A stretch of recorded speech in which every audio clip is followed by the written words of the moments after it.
Nahihirapan ka bang matulog kahit pagod na pagod ka? Panay bagising mo dahil ihi ka ng ihi or dahil pinupulikat ka?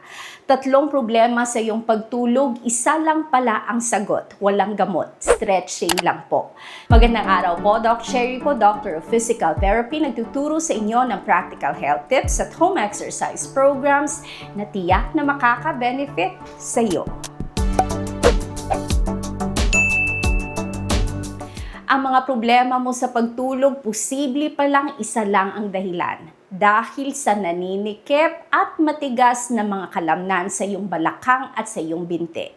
Ganito kasi yan. If matagal kang nakaupo, pwedeng manigas ang mga muscles sa iyong balakang at binti. Ang tightness sa muscles na ito, it can actually affect ang iyong pagtulog sa dalawang paraan. Hindi ka nakaka-relax na maayos kahit nakahiga ka na.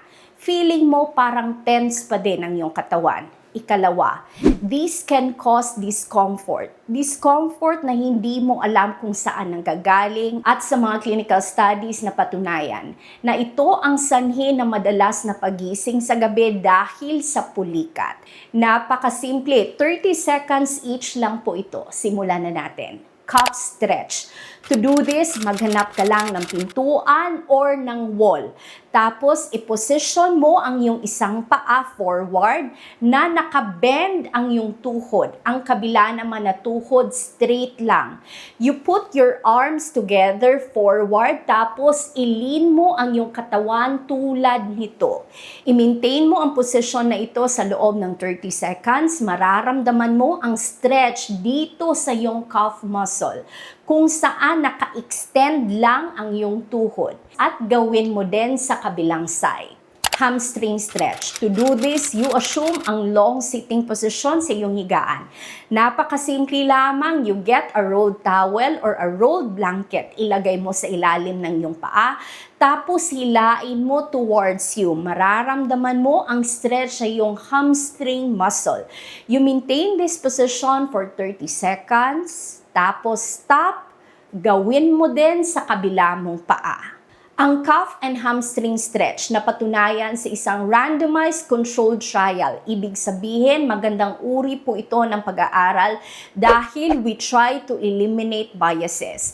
Ginawa ito sa 80 patients aging 55 years old and above. At napatunayan na epektibo ito para maiwasan ang nighttime waking, especially dulot ng pulikat. Walang gamot, stretching lang po yan. Now this one, i-include natin dahil karamihan sa ating mga seniors, nagagambala talaga ang pagtulog dahil ihi sila ng ihi. Very basic but very effective. Wala kang special na equipment na gagamitin ito. Basic ankle pumping. To do this, humiga ka lang tapos you point your toes downward and upward. Ang mahalaga dito, you do it gently. Dapat banayad lang and dapat rhythmic ang iyong paggawa. Gawin mo ito for 20 to 30 times. Pwede mong sabay itong gawin in both feet or pwede mo din gawin isa-isa. Alam mo ba, if matagal kang nakatayo or matagal kang nakaupo, normal lang po sometimes na mag-pool ang fluid sa ating mga binti dahil din sa gravity. Pero ito ang problema dahil as we age, nagiging mas less efficient po ang daluyan ng ating mga dugo. Kaya naman kailangan nating tulungan para ma-improve ang venous return, especially sa ating mga seniors. In which case, apektado na ang calf muscle pump natin, which is considered our second heart. Now, as a bonus, ito ang isang technique na napaka-effective pero hindi nangangailangan ng special equipment.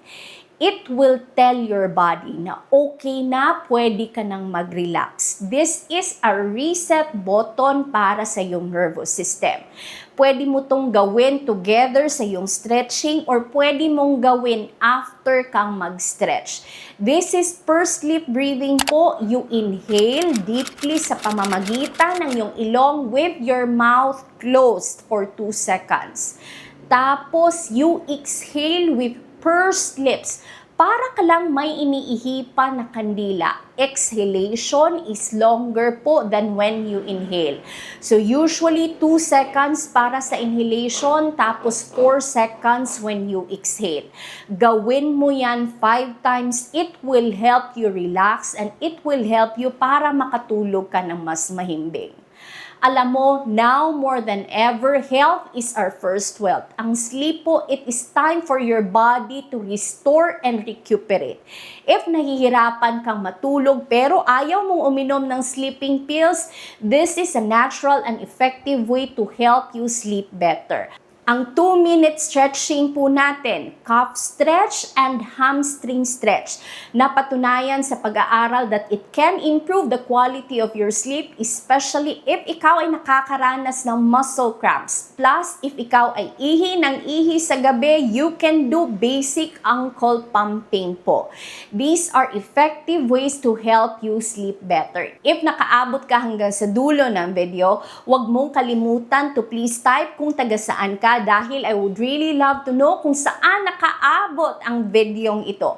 Also, if nakatulong ang videong ito sa iyo, huwag mong kalimutan to please click the like button below. 1 second lang po yan, pero napakalaking tulong yan sa channel natin para po mapakita ang videong ito sa maraming tao. That way, makakatulong din tayo sa kanila. And by the way, ang team ko sabi nila na marami sa inyo ang hindi pa nakapag-subscribe.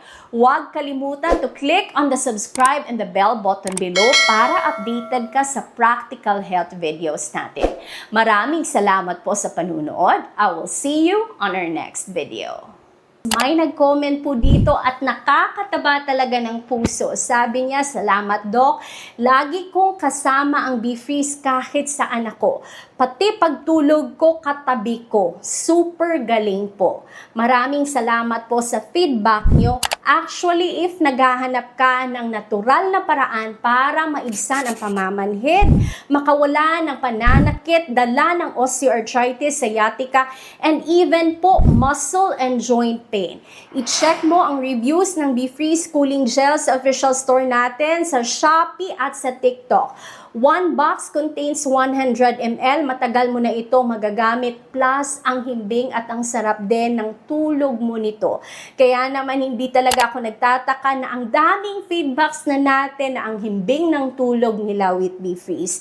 If gusto mong basahin ang mga reviews natin, ilalagay ko ang link sa official store natin sa Shopee at sa TikTok and see if this one is a good fit for you, especially sa minamahal nating seniors and sa ating mga working professionals. God bless you po.